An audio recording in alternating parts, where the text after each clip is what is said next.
Well, welcome. We are here in the field interviewing Dr. Tim Sidebothom and to ask him a few questions and see what he has to share about his successes with the eCampus. And so, Will, what's the first question here? So one of the benefits, Tim, is that you've been here for some time, right? You've experienced both Moodle and Schoology. And so our question to you to start is, from Moodle to eCampus, how have student expectations changed for how you use the LMS as a professor? The biggest way it's changed probably is that they expect more regular interaction. Moodle felt very static to me. And again, I think perhaps I was a slow changer because I precede even Moodle. Even before we had email at LBC. That was a big deal. Just to give you some perspective of how old I am. There was a day like that? Ask Harold Kime. There was definitely a day like that. And Moodle, it was kind of like set it and go. Okay. The idea of having a daily update or any number of things you would add on the fly. Sure. Didn't even exist. It never crossed our mind. It perhaps was something we desired, but wasn't something available to us. So I think it's definitely a more interactive event. And so I take advantage of it. It's probably one of the greatest things about the whole system, that it's not so much only for professionals to mess with. Even we amateurs can try our hand because we've been assured we cannot break it. Sure. Yeah, I hope you weren't lying to us. Not yet. For the most part, yeah. Indeed. Excellent. That's a great answer. I Thank think you. that's the biggest difference. Yeah. Oh, it's wonderful. So here's another question, kind of on a similar, or a different slant rather. What is one element of your teaching philosophy that the eCampus at Schoology has helped you either highlight or perhaps even improve on or grow? Absolutely. I would say it's probably the idea of learning via a process, or if we were north, we'd say a process, where I'll give an assignment and it's due on a certain date, and I've had a lot of nice elements added of many stages, which having rubrics available on Schoology makes it really awesome. And of course, being able to blend them all into one assignment, and I guarantee a better product. But occasionally I'll still say to a student, could you try that again? More credit. Here's your C. I'll bet you could get an A if you gave a little more work. Go try it again. As the process, we continue to learn, and they get feedback, whether it's in the form of a rubric or spoken comments or written comments. And some will and some won't. Some will say, hey, my GPA can take the hit. It's going to be your course. That galls me, of course, right? Yeah. But it's just me and the computer. The computer is a great listener. Can you imagine? And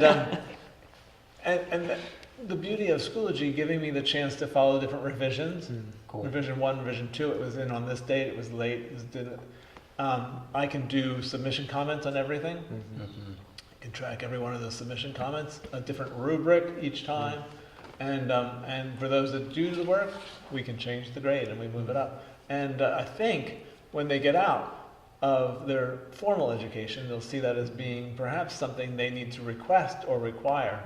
You know, when they're dealing with an employer that doesn't give them enough time to figure something out or doesn't give enough guidance, they can ask for a second try.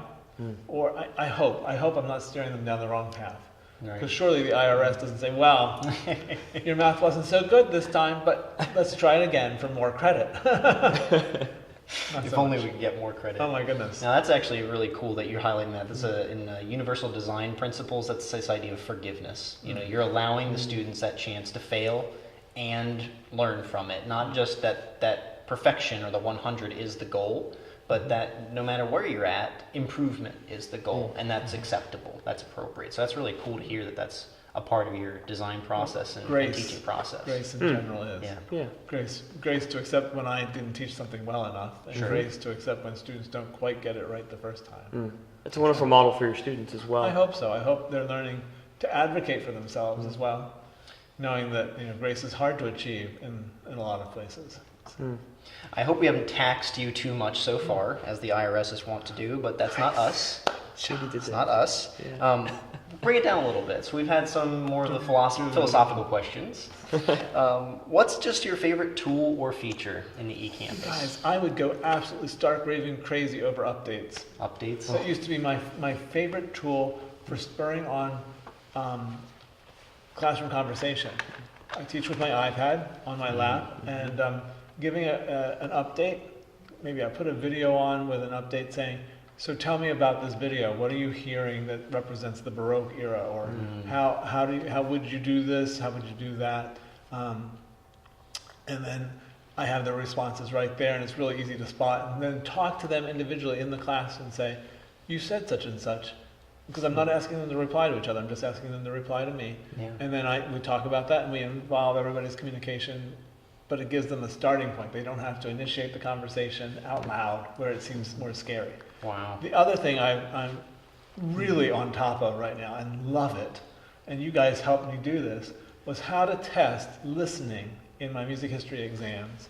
Which honestly, folks, this could be any area of history or any place you want to evaluate a media or a medium, to use the singular, which in this case is music. We have a great resource in the library called Naxos Music Library. Everything comes across as streaming audio, and students use it to practice their listening identification, composers and piece titles and styles of music that they're recognizing.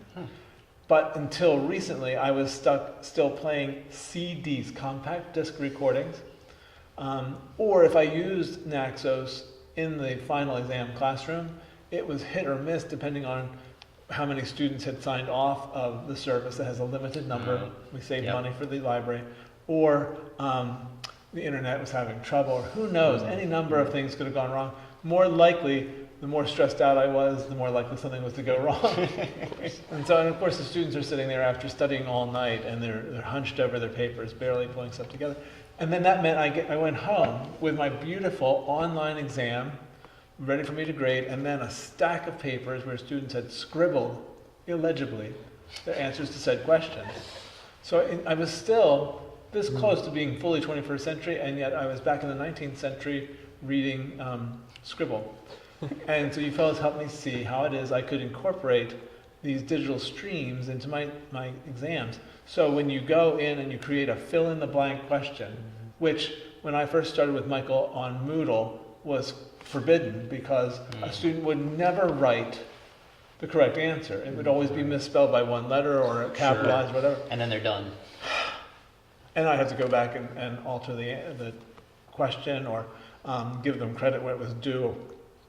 Now we have these word banks, drag and drop or click and point, whatever. I can add my media by creating MP3s off of Audacity. My wife showed me that. She's Ms. Tech Savvy. Baby in one arm, computer in the other, showing her husband how to do it. And I would include that medium into the question. You guys showed me how to do the word bank. We figured it out, and now there is still one part I have to grade by hand, where a student tells me the styles and the importance of our study. Sure. But then they get a direct input. It's not like not everything can be asked. Sure. Fill in the blank. Computers can't do everything.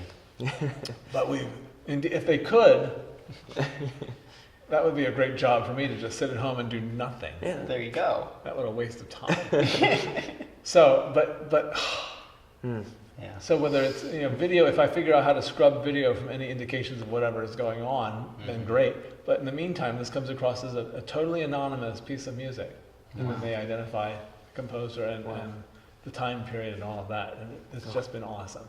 That flexibility to include media in questions or whatever has just blown my mind with what can I ask of them. Makes it pretty robust. Pictures, art. Bits of art that you want to have them evaluate, or any sort of visual or oral.